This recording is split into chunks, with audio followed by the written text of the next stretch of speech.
Hey everybody, so today's question is invert binary tree. This is a pretty easy one question.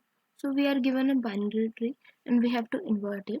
A binary tree is a tree which have at most two children and the right children is always greater than it and the left children is always smaller than the root. So if we have given this tree, so what we have to do is we have to make this tree. So the root is the same. The left child got converted to right child, the right to the left, and then its left child to the right child. So, can we use a recursive call and say if root is none, return none.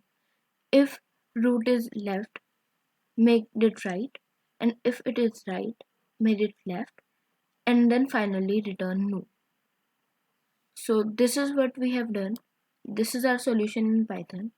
And for C++, we are saying if root is equal to null, return null. If tree right, then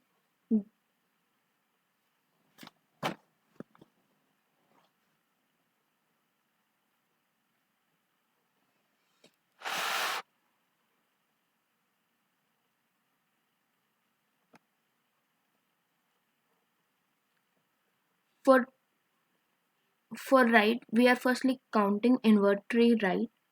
For right we are firstly counting invert tree right and then giving it left, and for left we are counting invert tree left and then giving it right. And after this we are finally returning root. So I hope you understand this. Thank you.